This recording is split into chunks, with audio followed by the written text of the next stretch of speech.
We have got a terrific discussion headed our way. I'm going to cordially invite Dr. Harsh Mahajan, the immediate past president, Nathealth, founder and chief radiologist, Mahajan Imaging, to kindly come up to the stage, introduce our guest of honor, and the topic of the discussion. Dr. Mahajan, please kindly come up to the seat. The mics are there. Please kindly have a seat there. So maybe you can, right, sir? Thank you very much, Siddharth. We have with us Dr. Soumya Swaminathan, and we can see how popular she is. There's not a seat left vacant except for these few in front, which are also for people standing on the sides. We are in for an interesting 1 hour, and the way that we have actually structured this is that we will have Dr. Swaminathan speak for about 20-25 minutes about what her vision of the future of healthcare in this country is. We've just gone, we were downstairs in the startup pavilion, and 20 startups which have been chosen through hundreds who had applied, and we can see at a glance where we are headed, and she will bring out her own experiences of being a globetrotter, really, about it. Could we have you here, Soumya?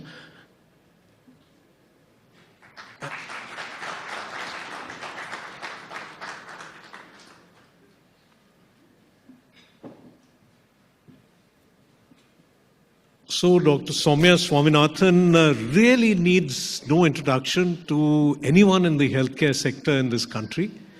But as is customary, we must do this.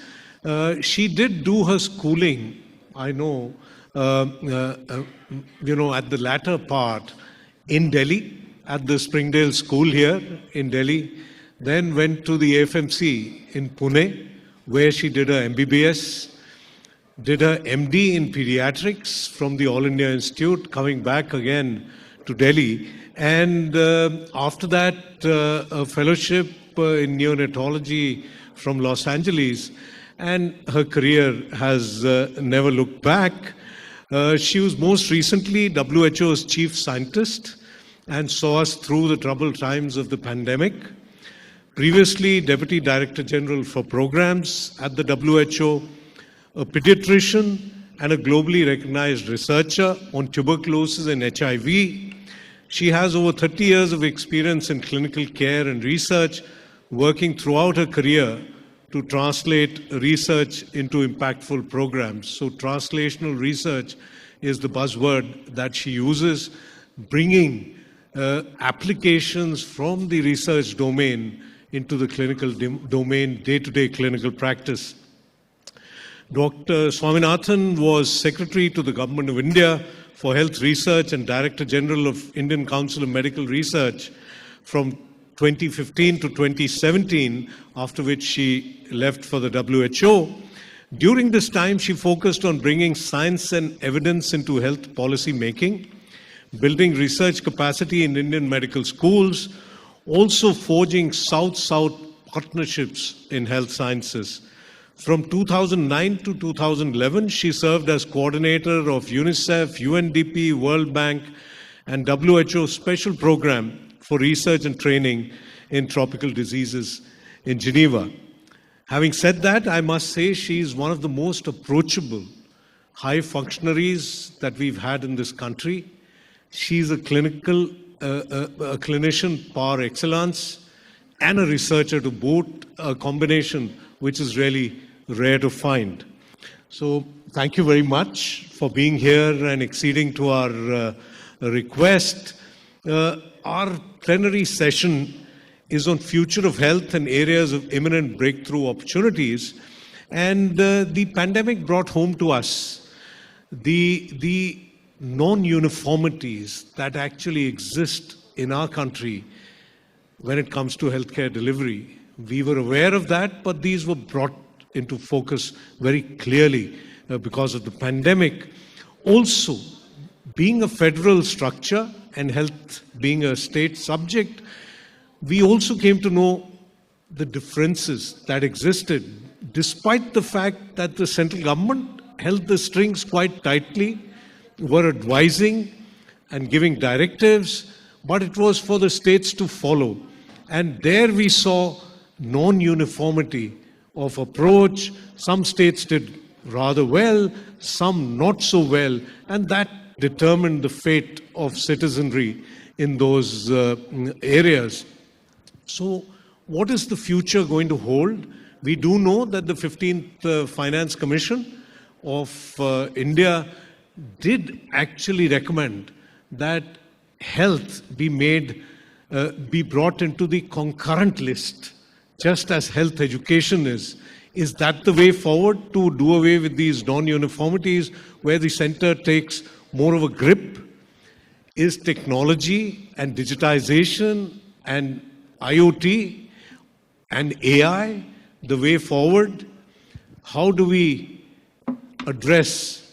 We've seen how helpless we were at times when it was a communicable disease, but we do know the lurking pandemic is of non-communicable diseases. How is that going to be addressed? Is predictive medicine going to come to the forefront? Are we going to look at preventive medicine in this huge 1.4 billion population that we have? Is genome sequencing, genetics, and its testing going to play a role going forward? And how are our own startups going to help us in solving problems that are unique to our country? That's where I think Dr. Swaminathan is going to enlighten us with her own thoughts, with her experience of actually knowing what's happening in different parts of the world. And is India going to become, as the government wants, heal in India, heal by India? Will we become the Vishwaguru in healthcare, which is the desire actually of our government and of each and every citizen? So, without much ado, Dr. Swaminathan, over to you for your views. And after she's spoken, I'm going to not be asking the questions.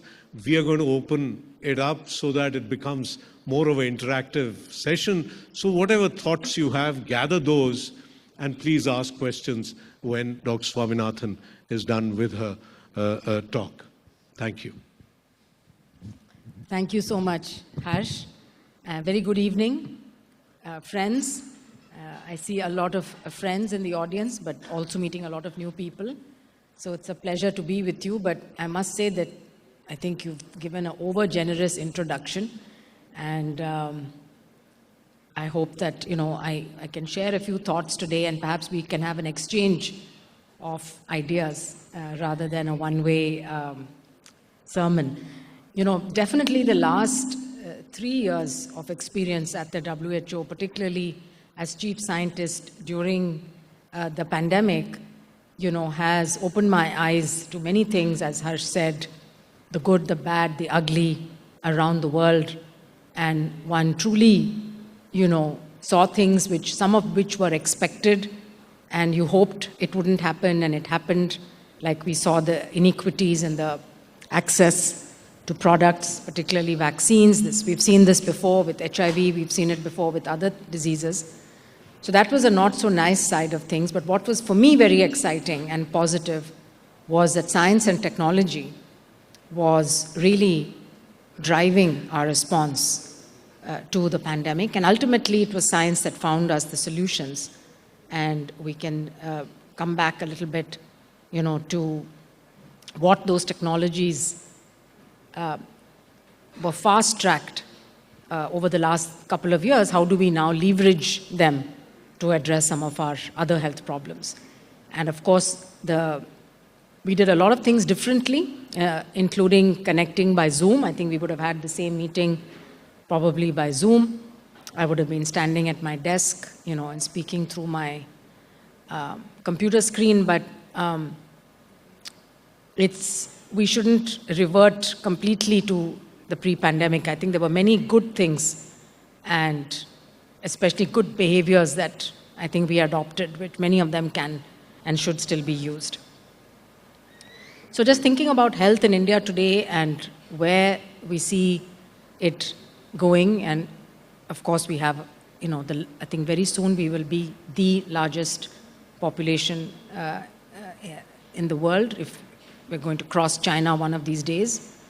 That will continue for a couple of decades.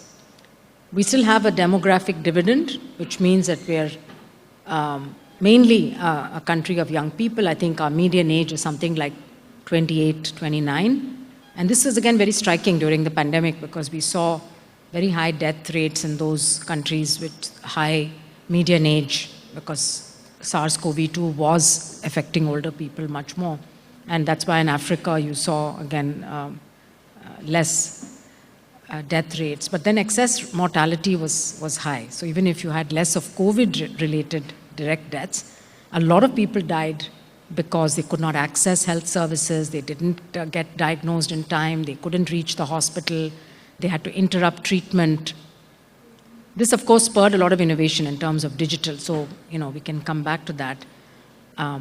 But the demographic dividend in India will not last long. And in fact, already you see a difference between the southern states and the northern states, where the southern states are already aging, the TFR is already like Tamil Nadu is 1.6, Kerala, 1.5. So we will have this advantage for maybe the next 20, 30 years. But then what we are seeing in the future is also aging population. It's a good thing. Everybody wants to live longer. We will all live longer in the future. But this is where the catch is. If you look at lifespan, let's say it's 70 or 72 years now in India, you look at healthy life expectancy, what is called HALE or HALE, it's about 10 to 12 years less. So even though an average Indian today lives to 70, the last 10 years of life are spent with multiple morbidities. And we should, one of the hopes, I hope, would be to not live like that. If we want to live longer, we obviously want to have a good quality of life. We don't want to be living with multiple morbidities. And many of the, I think, startups who demonstrated their solutions today were about early detection, screening, finding things earlier, treating them earlier, and keeping things under control, compliance, follow-up, etc., so that we're not living a poor quality of life. So I think our reliance on technology and science is the right approach. I don't think any country is going to progress without an attention to developing institutions and human resources that will be able to address the challenges. We saw so many new platforms, so many new discoveries. We went from doing laborious PCRs at the beginning of the pandemic. I still remember on the whole of the African continent, we had 2 labs that could do PCR, one in South Africa, one in Senegal. And over the next few weeks and months, WHO and partners had to really work hard at setting up more labs, because in the beginning there was only PCR. And this is why so few people were being diagnosed in the early days, in all countries. It was literally the tip of the iceberg. And so we really didn't know that community transmission was going on because you're only detecting a few cases. Whereas once we had these rapid tests, today you have, everybody has a rapid test at home. You can test in the morning, see if you're negative before you go out to meet an elderly relative, etc. So very rapidly we moved. Whereas I think about a disease like tuberculosis, where I've worked for a large part of my life, how long we wait for innovation, for discovery, for any progress to be made. And it's sad that even today, only 1 in 5 patients in India who come with symptoms suggestive of TB actually have access to a molecular test, And we know that smear microscopy is a poor test. It's a very low sensitivity. And therefore, the prevalence survey that was conducted recently, the National TB Prevalence Survey, showed us that 65% of those who were bacteriologically positive, means infectious TB cases, they had culture positive TB, 65% of such individuals were not detected. So were in the community with infectious TB, but either didn't have enough symptoms to go seek care, or they sought care from some local, the neighborhood shop. I just read a recent paper which showed that even in a tribal area of Odisha, a lot of the times, I think 40% or something of outpatient treatment is provided by pharmacists. So people go to the nearest drugstore and, the pharmacist decides what treatment. So that's the kind of situation we have today. But coming back to TB, which I got very upset when I saw the results of the prevalence survey, because it makes you think, how are you going to solve this problem? How are you going to eliminate TB? How are we going to achieve our targets? We need more sensitive tools. And, I think we saw some of the things today, AI-based X-ray screening, for example. Clearly, you can, screen very rapidly, large numbers. And now we have handheld X-rays, which can go into the community, combined with AI-based algorithms, which can rapidly screen people. And then you can have a radiologist to confirm. But then you have today the possibility of doing a tongue swab or a mouth swab or oral swab and being able to detect Mycobacterium tuberculosis. It's in the works. Many diagnostic companies are working on it. I hope it will be a reality very soon. These are the kind of things, game changers we need to bring in. TB is an example of a big public health problem. Number one infectious disease killer before COVID. And now COVID deaths are falling, TB will again be the number one infectious disease killer. You mentioned non-communicable diseases, much more challenging, chronic, driven by kind of risk factors which unfortunately are beyond the control of individual doctors, physicians, or even the health ministry. Because what are the main drivers of non-communicable diseases?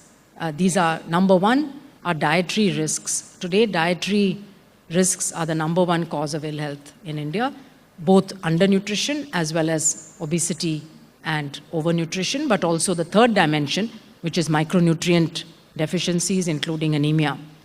And if you followed the National Family Health Surveys, you will know that the anemia prevalence has remained stubbornly above 50%. And even above 60% in some states, but particularly in pregnant women, young girls and children. So despite all the efforts we've made over the years, anemia levels have not dropped.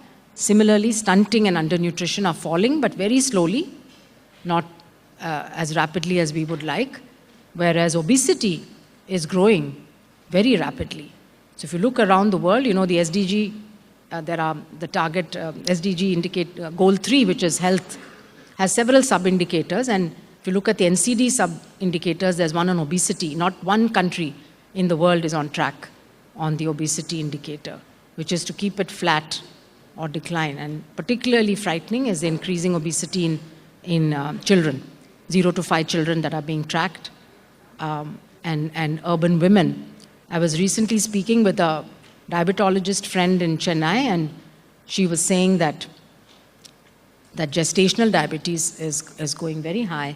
And in fact, in a city like Chennai, 1 in 3 individuals today has diabetes, and the other 2/3 probably have pre-diabetes. So this is like sitting on a bombshell and waiting for it to explode, because no amount of investments in our healthcare delivery system will be sufficient. No number of mobile dialysis vans, no number of cardiothoracic centers will be sufficient to deal with this. And therefore, the point I'm trying to make is that we need to think a little bit upstream as well.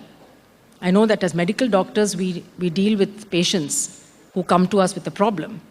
But at the population level, we have to think about the drivers of disease. And this is like a famous story where, there are 2 people standing by a river and they see some sort of bodies coming floating down the river at fairly regular intervals. It starts with one, and then there's another one, there's another one. So this individual wants to jump in and save these people who are drowning. But the other individual says, I'm going to walk upstream to find out, like, how come suddenly all these people are falling into the river? Something must have happened, a bridge has collapsed or...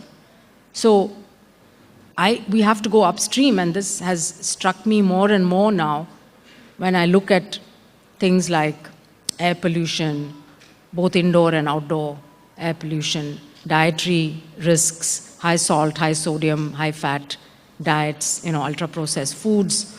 Then, of course, we still have a water sanitation problem in some pockets, though that's largely improving to a large extent, but because we still see stunting, that indicates to us that the water sanitation problem has not been entirely solved in our country.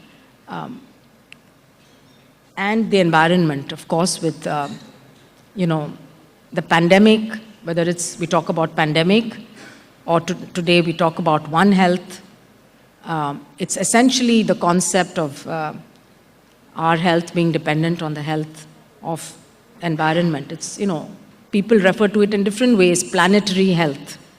So if we don't take care of the planet, which includes the living and non-living things, the biodiversity,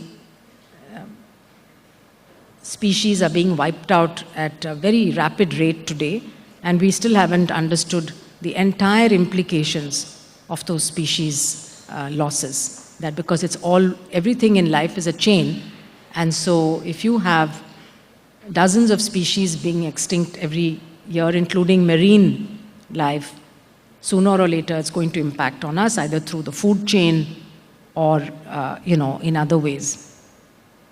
We've seen zoonotic infections occurring more frequently in the last 50 years than in the past.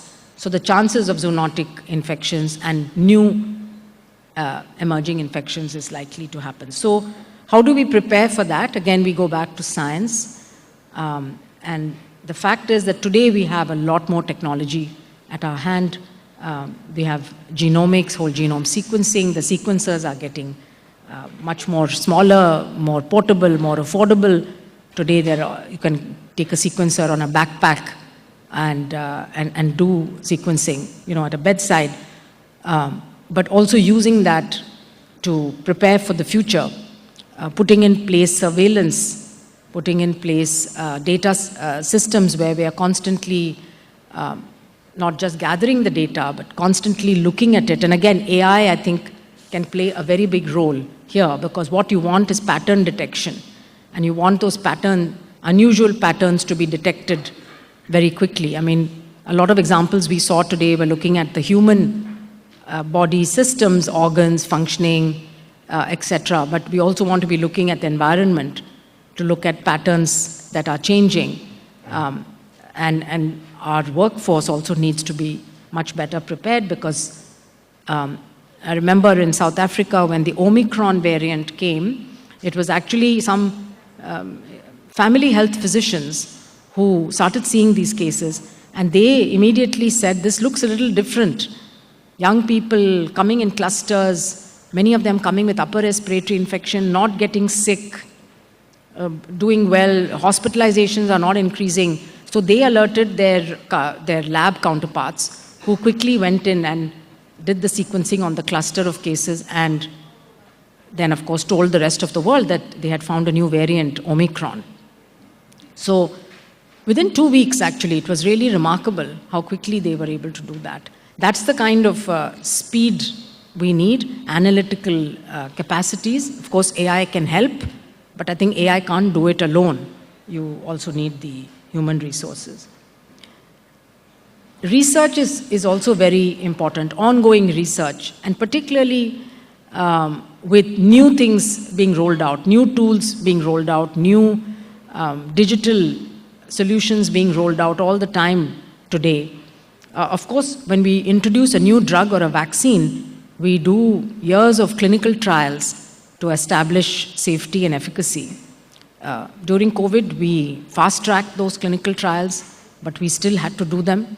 You can't administer products, but very often in the digital arena, the solutions look very good, they look very promising, and we might be tempted to scale them up. But I think we need to be a little bit cautious here and really ask the question, what are we using the tool for? So actually the tool should be solving a problem that we have and not the other way around. And the problem is usually, how do we improve health outcomes in a particular case? Let's say cancer, cervical cancer is one of the biggest killers in women, unfortunately. We hopefully will now start rolling out the HPV vaccine. But today what we need is early diagnosis. And again, there are AI solutions that can be used, but then who's going to deploy them? Where are they going to be deployed? We're going to train that workforce. We've got to continuously mentor them. And then we have to have a plan for those women who are detected and then told to go to the next level of, and that's where we lose most people, right? So most screening programs today, you screen and then in that cascade, very few women actually show up for the next appointment and even fewer for the next appointment. The next time you see them, they have advanced cancer. So I think the solution has to be really thought through from end to end. And the digital pathway, if it is going to be a digital pathway, needs to facilitate and enable that patient on that journey without a lot of additional cost and things like that. So I think there's tremendous potential. We saw the power of telemedicine. We need to explore now how we're going to use that to improve individual health but also public health. And I think we can do that because there are platforms today where you can connect with many people simultaneously. One example is the Echo platform. Many of you may be familiar with it. This is now being widely used. It was actually brainchild of one of my seniors from AFMC, Dr. Sanjeev Arora, and Dr. Kumudra and Sunil Anand run Echo India. Echo India is now present in, I think, 22 or 23 states. It basically is a mentoring and, Sanjeev likes to use the word democratization of knowledge. He himself is an expert on hepatitis C treatment and in Arizona. And when he found that the outcomes of hepatitis C were very bad in rural Arizona, he asked a patient and he found out that the waiting times were so high even to come and see him. And that's how he got the idea that why should it be patients have to wait for me or a very rare specialist. And so he started this platform to train primary care physicians. And yes, I mean, anyone can treat hepatitis C, right, if you have the knowledge and the mentoring. So it's not just a one didactic talk, but it's a community of practice that you build. And I saw during COVID again that we had teachers from Mayo Clinic and others, Indians who were working there, who wanted to train people in respiratory because people in primary healthcare centers were facing people with respiratory failure. So I remember attending some of those sessions in Nepal, in Chhattisgarh, in Gujarat.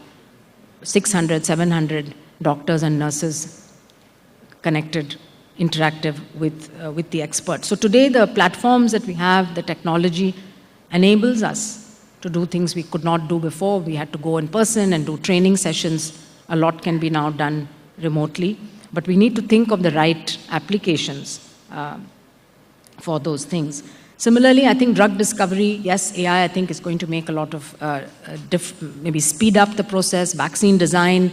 We saw how the mRNA platform today can take the sequence of a new pathogen and within 48 hours you have a vaccine candidate. Of course, that then has to go through animal and human testing, but at least the process of creating the vaccine today is in hours rather than in months or years. And we could also fast-track trials by harmonizing some of the regulatory and other standards that we use. You're all familiar that in the normal course of events, you have a new product, it takes years to finish the trials, you then go country by country, regulator by regulator.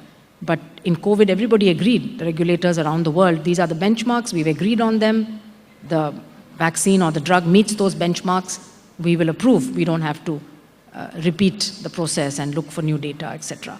So I think in some situations, those kind of learnings that we had must be applied. There's no need to go back to inefficient ways when we can actually be more efficient without compromising, and I want to underline, without compromising on safety or efficacy. It's not that we do a shoddy job, it's just that we align ourselves and we harmonize. And I think hopefully these G20 meetings and so on will enable that type of discussion to occur. This is true also for digital, and there India has done very well. So the whole world is actually looking to see how did India actually roll out the digital architecture, the stacks on which the health stack was built. And we know that for financial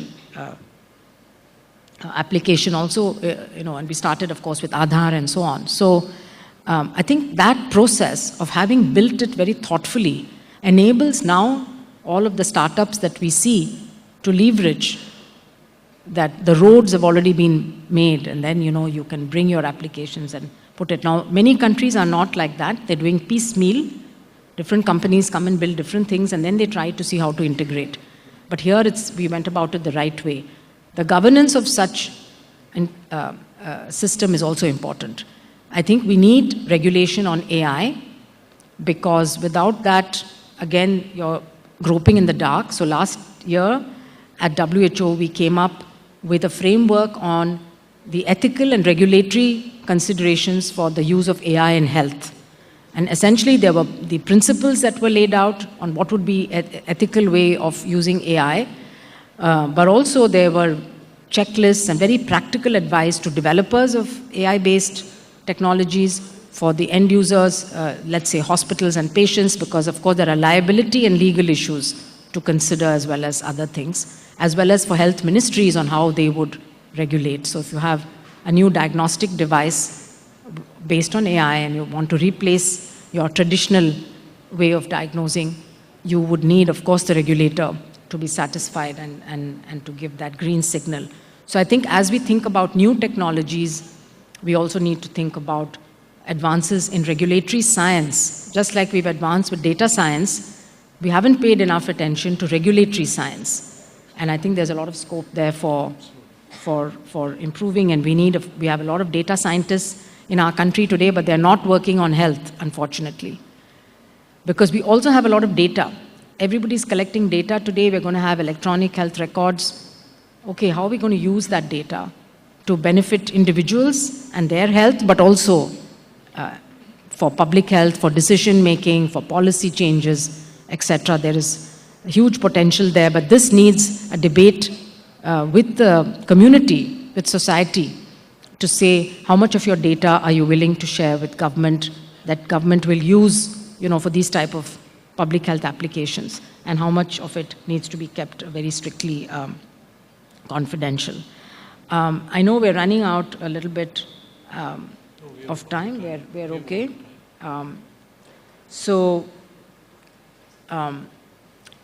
When we talk about universal health coverage, we tend to think, again, as medical people, about seeing a patient, diagnosing, treating, and managing that patient.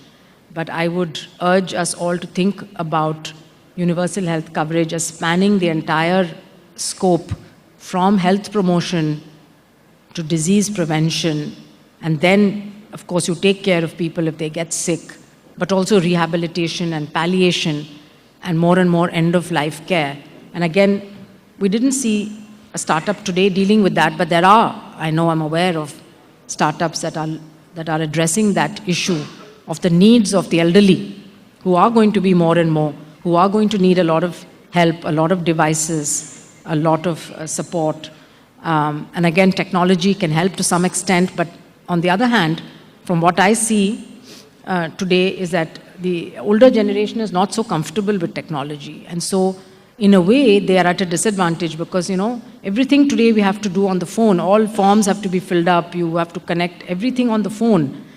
And if you cannot do that, either because you're older, you're illiterate, or you're not digitally, competent, then you are at a huge disadvantage.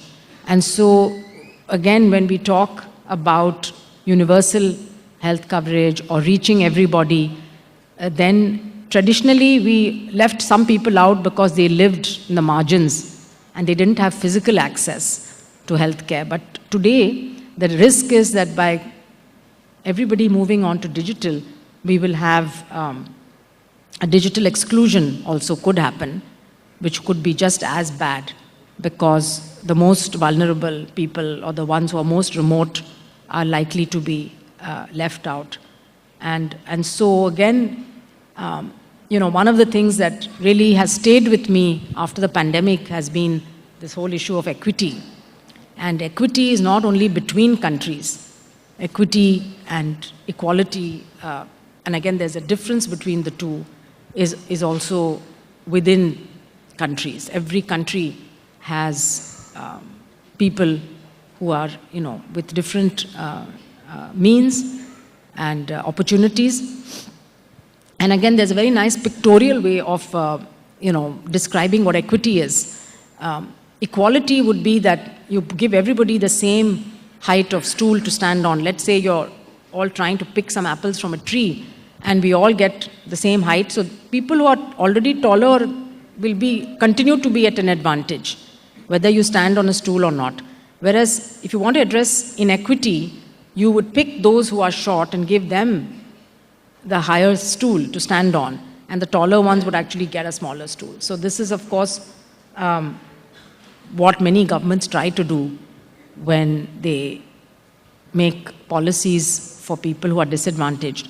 But I think it's important, even as we develop these technologies, I'm speaking with the young people here, is to have that equity lens in mind, that what you're developing, is it going to help everybody everywhere, or will there be a certain group of people who are excluded? So if we don't address that issue, it will always come back to be a problem, because no society, can really be a very happy, progressive society if there are lots of inequities that continue to exist within that. And it's very heartening to see a lot of philanthropy now happening in India, much more than it used to in the past, and the philanthropy helps to fill gaps where government funding may not be going. I think that yes, one other topic I did want to touch on was guidelines. And again, in the pandemic, we did have a problem of you had to make guidelines for management of a disease you didn't know much about. And the clinical trials were coming, but they were coming slowly. And this is why the WHO, we also started the Solidarity trial and so on, to try to rapidly gather data on the use of repurposed drugs for COVID. And because clinical trials were too small and they were not giving us any definitive results. So not only is research important, but what do you do with the data which comes out? It has to be used appropriately.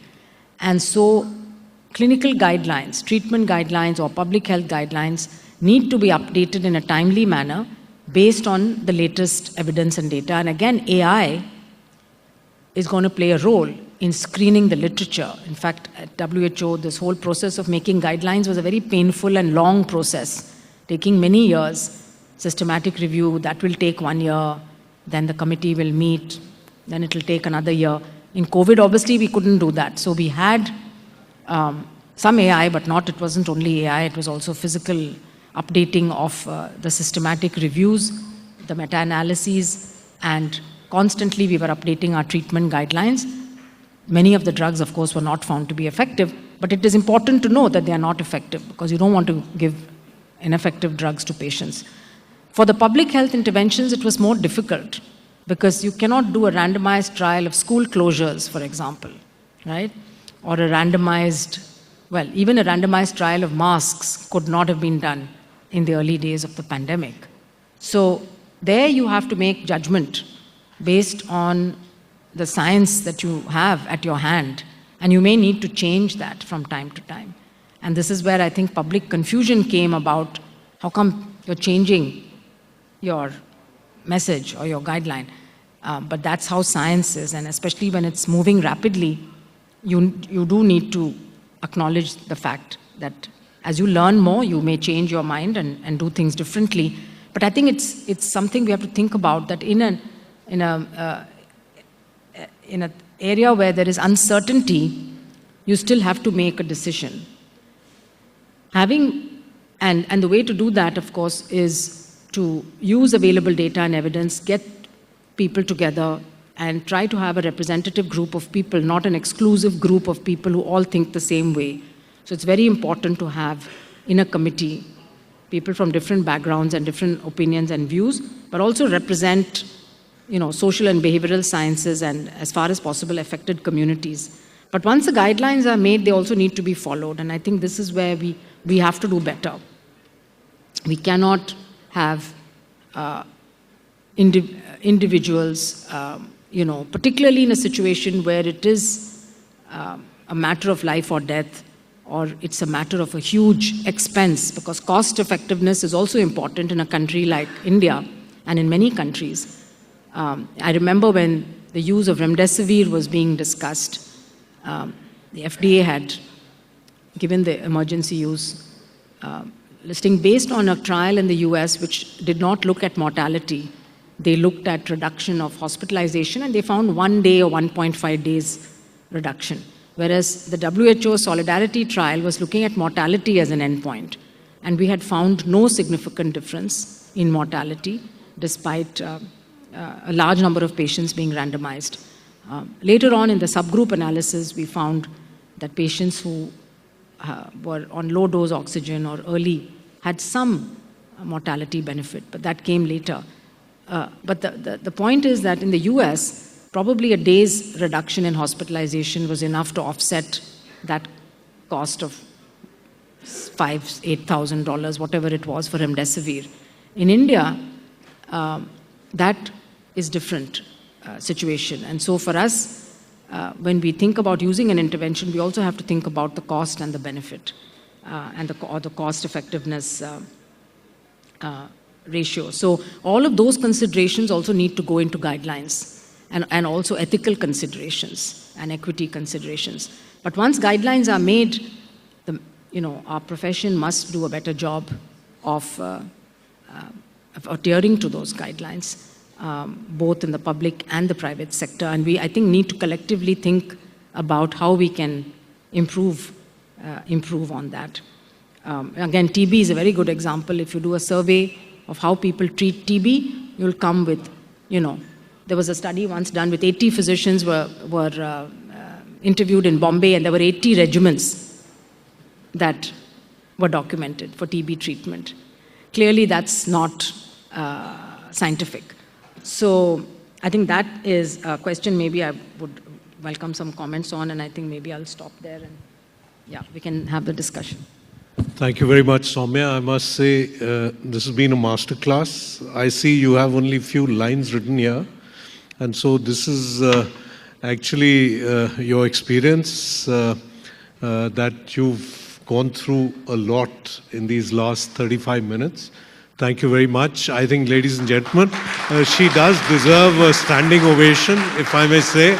She's one of us, and on the world stage, she has made India proud. Thank you. Thank you so much. And since we have been talking of the pandemic, I'll just ask one question, which is in everyone's mind, and then open it up. Is the pandemic over? Is it still there? What is going to happen? We see cases creeping up. Is that because, we are starting to at least go and get a test done? What do you think is the situation currently in this country and at a global level? So, SARS-CoV-2 is a new infection. 3 years is a very short time in the history of a virus.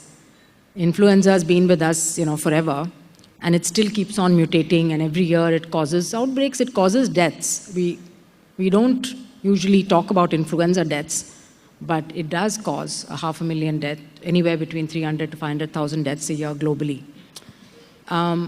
So SARS-CoV-2 will settle down into that pattern. where it's in a balance and it's still going to keep on infecting and killing people, unfortunately. But right now, because it's still a young thing, I mean, there are still pockets in the human population who are not fully protected, yes, who are not infected, who haven't had vaccine. If you take low-income countries, only 27% of people even today have had one dose of the vaccine. So while infection has been widespread, it may not offer long-lasting protection. So again, there's waning immunity and there's the mutations and variations. And we know today that the XBB1 series, I think it's XBB 1.16 and so on, is a common one today. And studies done by ICMR and others have shown that the neutralizing antibodies that we all have based on vaccine plus infection are not neutralizing this XBB 1.1. So we can expect a surge. Now the question is, and it's I think started now, so we can expect cases going up. Question will be hospitalizations. Hopefully, if it behaves like Omicron, then we don't see that level. But when you have a big surge, you'll always end up with more people in the hospital, those who are vulnerable, those who have underlying comorbidities. So this could go on for a few years, and then we don't know whether it will be seasonal or whether it will be perennial. But I think we need to continue to keep an eye on the surveillance, on the sequencing, but also on how it's behaving clinically and updating our vaccines. And ultimately, the goal is to have a pan-coronavirus vaccine so that even if tomorrow there's a new coronavirus that emerges, of course, bats, have thousands of coronaviruses. And if any of them again come through a mammal into humans, a pan-coronavirus vaccine, a pan-influenza virus vaccine. And just to add a little bit, maybe, the WHO is doing a list of 27 viral families from where the next pathogen is most likely to come. And therefore, I think one of the R&D priorities for us is to develop prototype vaccines against those priority pathogens or priority viral groups, so that tomorrow if there's an outbreak, the same is true for things like Nipah and Lassa and Marburg, which are localized generally, but if you don't contain it, it could become a big problem. So Ebola now has 2 vaccines, but for many of these other diseases, we don't. So I think that's something also for our industry to work on in partnership with government. Thank you very much. And now I would like to throw it open to the House. And I must tell you, we have the entire healthcare ecosystem present here, right from hospitals to diagnostics, to home health, to elderly care, telemedicine, medtech, health insurance, investors. In fact, there are a lot of investors who are here today. So the floor is now open. Please raise your hand, and I'm sure we'll be able to give one mic to anyone. First and second. Here. First here. Gentleman in front. Yeah. My name is Vikram. Thanks, Dr. Swaminathan. Very interesting point on going upstream in terms of prevention of disease. One of the big causes of diabetes in India, which is rapidly growing burden, is obesity. Now, as a taxpayer, it hurts when you go into a mall and see KFC outlets, people splurging on the outlets for breakfast on KFC, right? People splurging on processed carbonated drinks, processed food. Now, from a government perspective, should the government look at imposing a very high sin tax so that the taxpayers who are going to bear this burden in the future will feel a little bit better?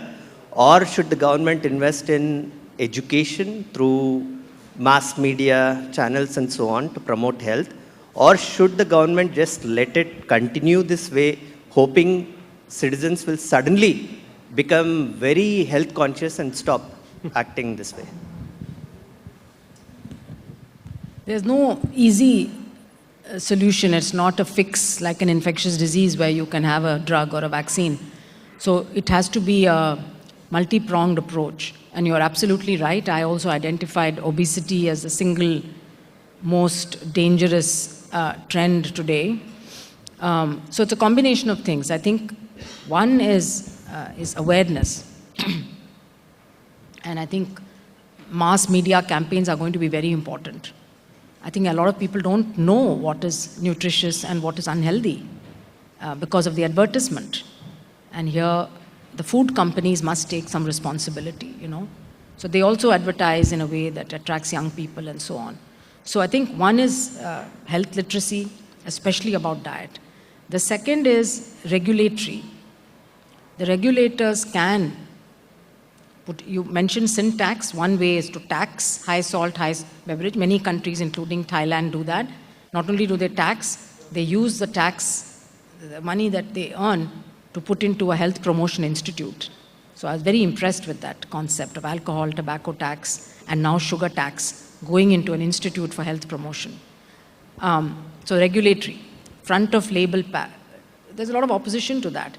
So front of pack labeling, which gives you because you know how many people go and read the fine print, but if you see a red, you'll know that okay, this is something unhealthy I've picked up, and so I should be aware of that. The third is, I think, affordability of healthy diets. You described, yes, there's one group of people who go to malls and eat a lot of junk food. There's another group of poor people who are also eating food unhealthy because they cannot afford healthy food.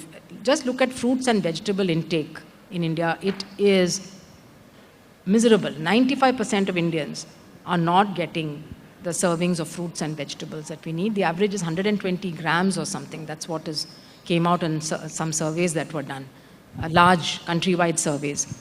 So we have to make it possible for people to eat fruits and vegetables. So is it through the PDS? PDS today gives subsidized rice and wheat or even free. So yes, nobody is going hungry, but they're not healthy. And so we should replace some of that cereal with dal, with fruit and vegetables, with millets, with a little more healthy. So I think we have to address the affordability issue because this is happening at both ends of the spectrum. Unhealthy eating is happening, maybe for different reasons. And then many countries have done regulation like you cannot sell unhealthy food in a school or just outside a school. So there's a lot of, yes, public policy and regulation, awareness and health literacy, particularly I think for young people. We need to get into schools and start doing that. And then creating a situation where also, and again, this is where the agriculture, health and nutrition links come in because farmers also have to shift to producing the healthier options that we want to eat. And then we have to look at supply chains, you know, perishable things and all of that. So we have to give that support environment for the farmers if we want them to move away from rice and wheat to producing these other commodities, but because they still have to make a living. Thank you. Could you pass the mic, please?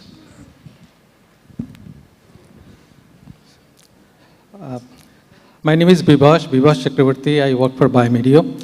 And my question to both Dr. Mahajan and to Dr. Swaminathan. Apart from HIV, TB, and non-communicable diseases, one of the major healthcare burden today worldwide and more so in India is antimicrobial resistance. In the morning, we heard from Dr. B.K. Paul that this is also one of the agenda of G20 health track.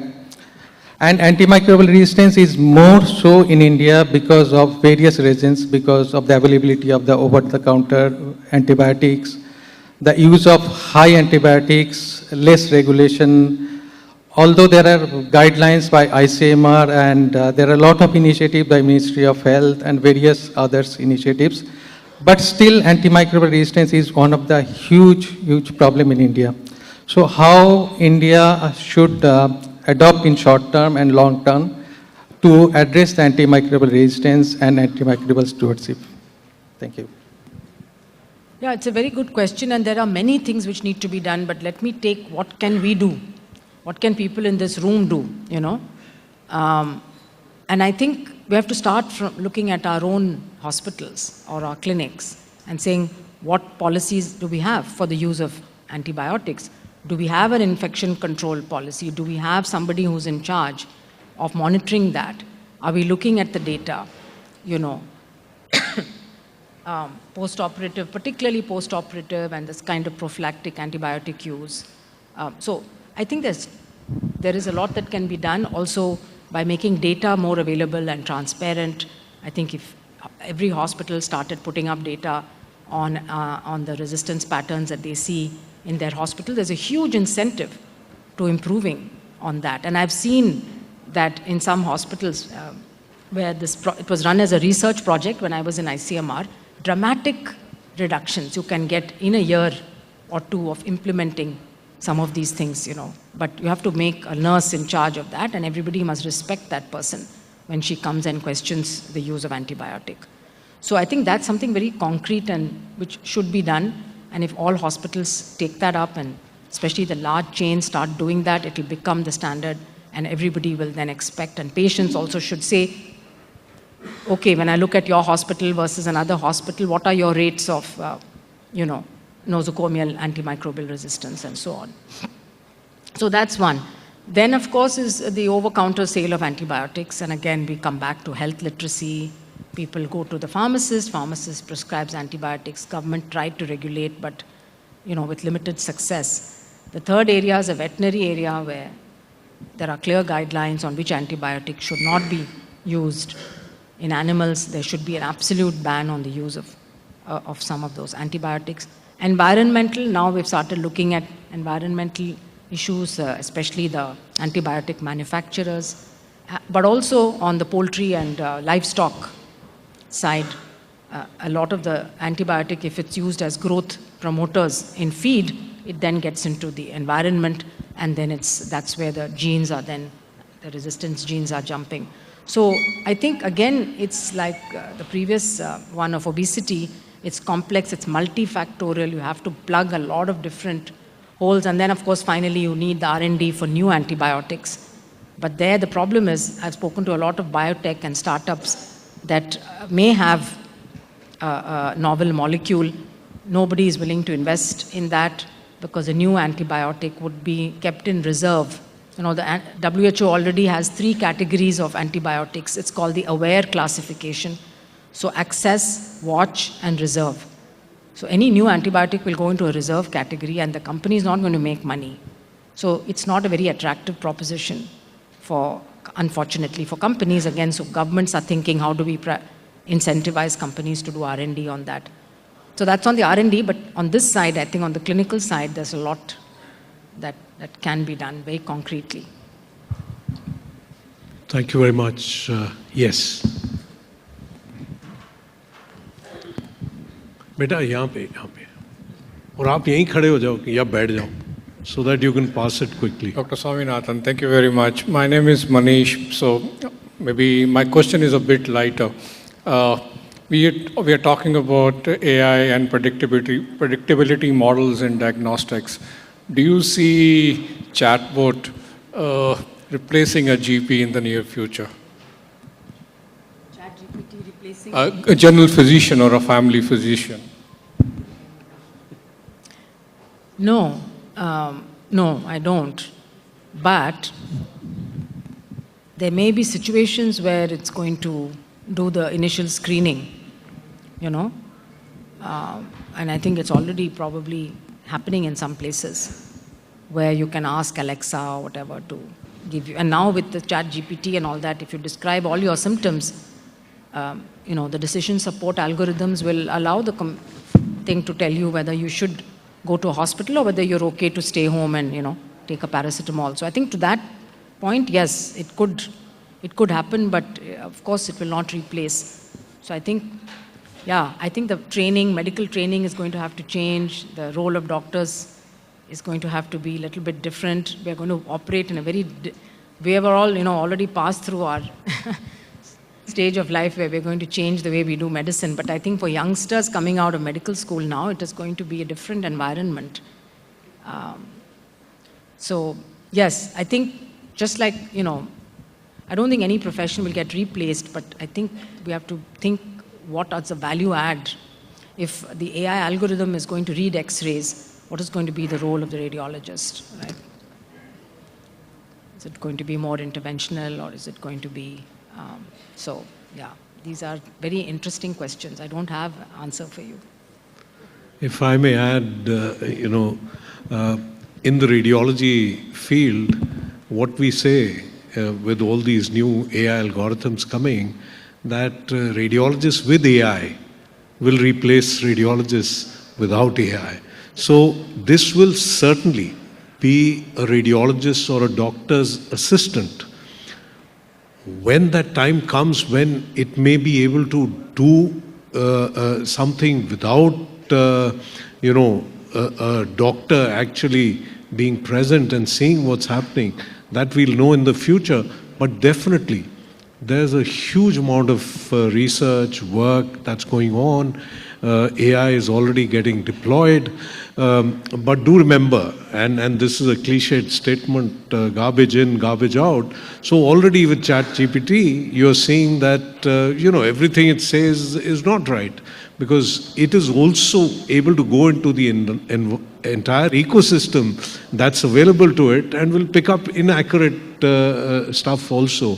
So, but definitely, we have to live with it. And as Mr. Jack Welch, the legendary CEO of GE used to say, change before you have to. So we must be willing to adapt and adopt as we go forward. There was another hand raised here. Yes, please. And then the gentleman there. I'm Dr. Sunil Khetarpal. I represent AHPI, Association of Healthcare Providers India. Dr. Soumya, I think you have covered all the aspects, all the spectrum of healthcare in your speech. One thing about AI regulation, you mentioned something about WHO has worked on some ethical guidelines on AI. So is it AI, of course, regulation is very important to ensure that AI, to ensure the positive effects of the AI on lives of the people. So AI is so much now, it's a buzzword now. So is it on the horizon of AI regulation, or any AI act is on the horizon of our country at present?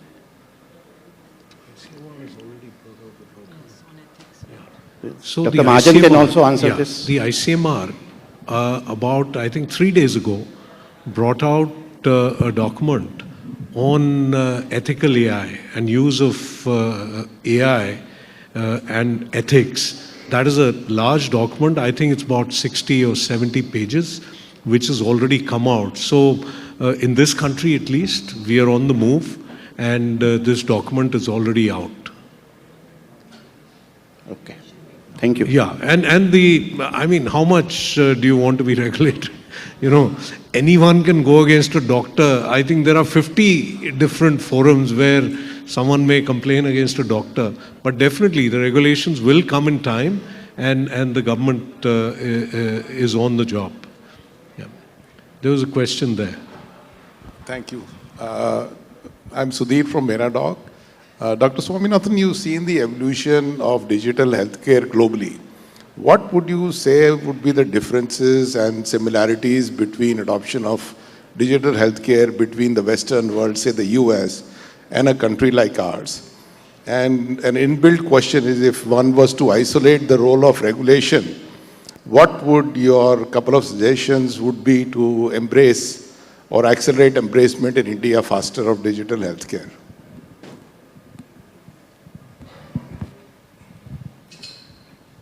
See, I think the major difference is that what I see in high-income countries, and I saw it in Germany, for example, just a couple of years ago, just before the pandemic, that even within one hospital, they were not able to really transmit data, patient data, from one department to another or from one building to another. And that's partly because of the rules, regulations they have, the GDPR. They also have a lot of legacy systems, so interoperability is a huge problem there.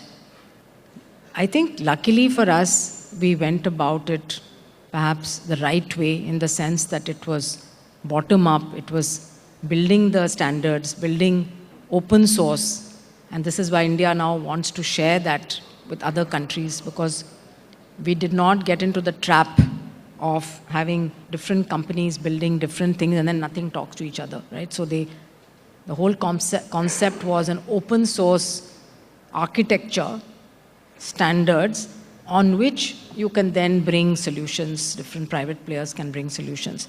So I think that was the difference, and that was part of, I think, the bigger vision of digital technology, not just for health, but started with, I think, finance. So that is where I think we have an advantage, and where developing countries can avoid the mistakes of the high-income countries, because this interoperability issue becomes a huge issue. And without that, it is almost impossible to kind of have the outcomes that you want. If you cannot, combine different...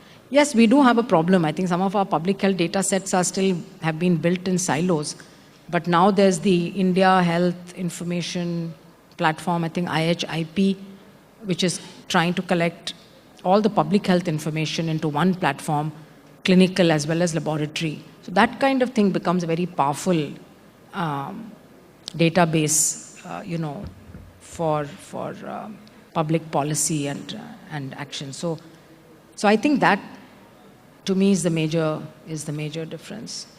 Why we were able to use so successfully and also roll out things like telemedicine so rapidly. So do you think telemedicine is really going to make a difference? Already we have done, I think, through eSanjeevani, over 10 crore consults. And there are private startups who are in this field. Going forward, do you feel this will really make an impact, and maybe this is the way we can provide access? Do you think each of these health and wellness clinics will have some telemedicine connect? So I think it's a huge additional, just like you said, it's not going to replace. So like you said, AI with the doctor.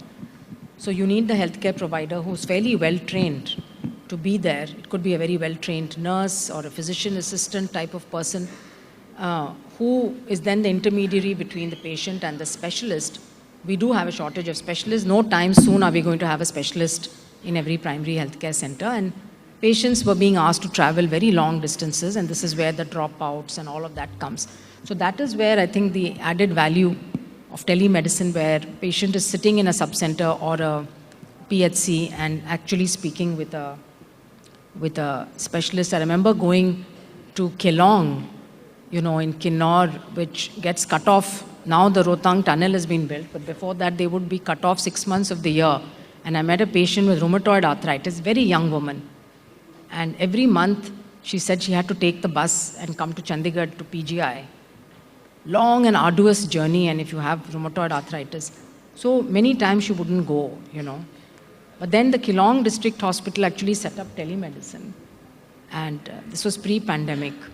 And I remember seeing a patient there who was being seen by a doctor in Apollo, Chennai. Was treating a patient up in Kinnaur. So I think patient benefits are huge.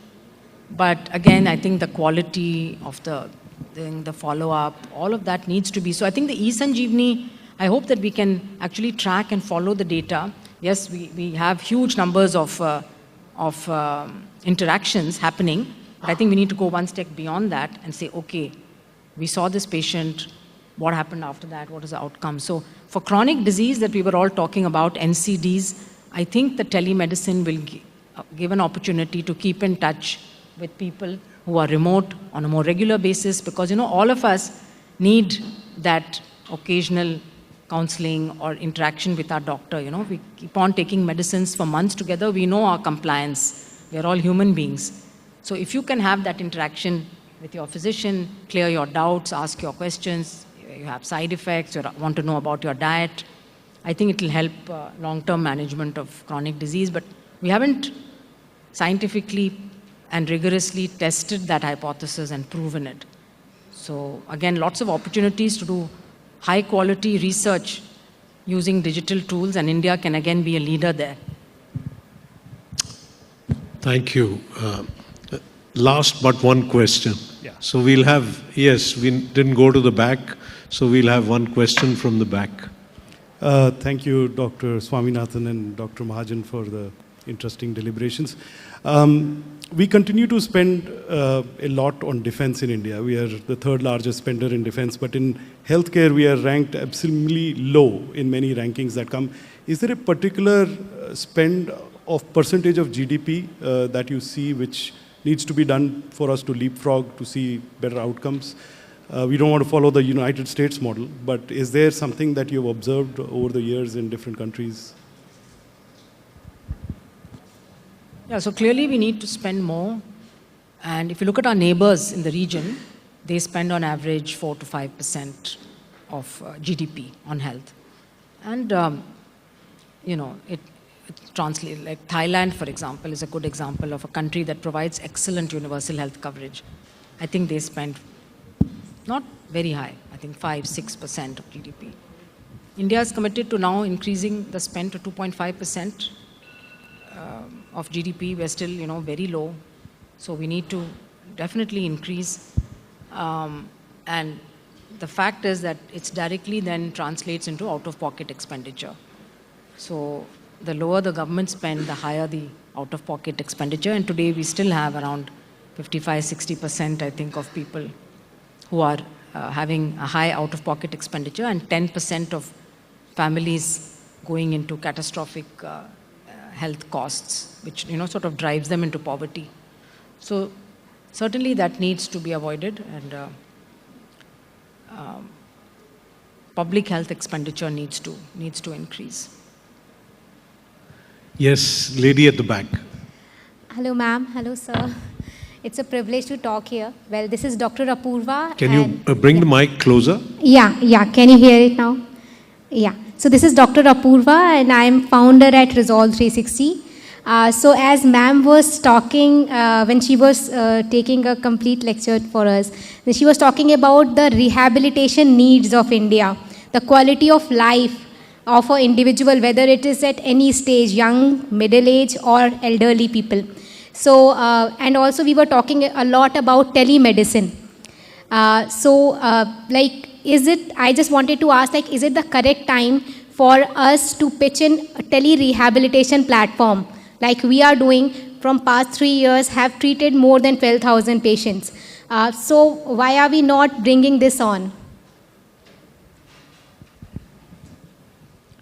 Yeah, I think it's a very good idea. We definitely need much more emphasis on rehabilitation. Recently, I was at a primary healthcare center in Wayanad district of Kerala, and I was so impressed because for the first time I saw a primary health center which is really providing end-to-end, from health promotion and disease prevention all the way to rehabilitation, palliation, care of aging, and they even had a gym there for just young people in the community or anyone in the community to come and use. So promoting physical exercise also. And they had a rehabilitation center it was a physical center. I think you need probably a combination of physical and tele. I don't think you can do completely tele. But also now with virtual reality coming in, there is a lot of opportunity to use virtual reality for rehab. Yes, ma'am, definitely. Thank you so much, ma'am. Thank you very much. Okay, lady here on the side, can we pass her the mic, please? And this is the final question. Thank you. Thank you so much. My name is Ruchi. And my question is to what you were mentioning earlier about obesity and food and nutrition and things like that. What is clear to, I think, all of us is that healthcare is not a function of just Ministry of Health. It has to do with women and child development, food, multiple others, right? So my question is that do you see such working groups developing in India to work together to solve a problem, or is it always going to be in silos which will remain like a challenge to... Obviously, I'm not the deciding authority here, but I would very much agree with you that we need a multi-sectoral approach to tackle these problems that I mentioned, agriculture being linked with things like what you provide in the PDS or in school meals, for example, which the government has control over, to changing people's eating behavior, to better labeling. And that needs many different ministries to actually work together. So I hope very much, and also this is also happening in the context of climate change, where many of these things are going to get worse for us actually. Air quality, the heat and heat-related health impacts are going to be huge over large parts of India. So there are many things where we need to prepare where, yes, it's not just the health ministry. The health ministry should be the champion and the advocate and bring others together. But it does need, I think that's a very good way to end perhaps this session with that message. Thank you very much, Soumya. Thank you so and I must say we've had really a brilliant session. And we can see why she was the one chosen to go to the WHO, and she's kept the Indian flag flying. We are glad she's going to spend more time within the country now, and she's accessible, she's always willing to help, and I'm sure with Nathealth we are going to have many more sessions, learn from her, and then hopefully that'll really bring around a change. What I must say from a discourse, that healthcare in India appears to be full of hope.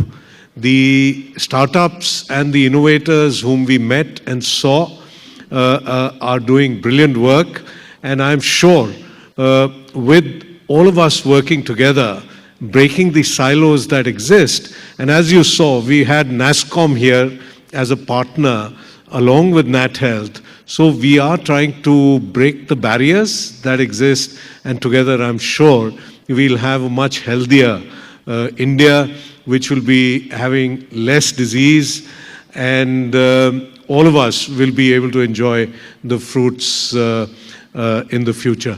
Thank you all very much, and may we have a round of applause.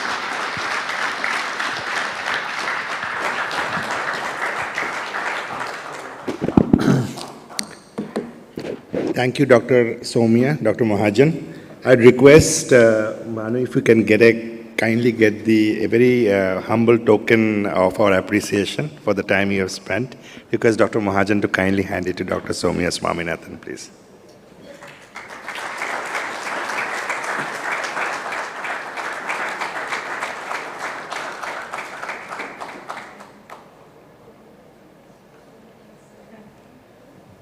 I would like to, I know it's time for dinner. Dinner is served both outside as well as in the Regency floor, one level down, marking the fact that we have Navratri. So you also have a Navratri, the Navratri thali is laid out separately from the main buffet. I request all of you to kindly enjoy the evening network.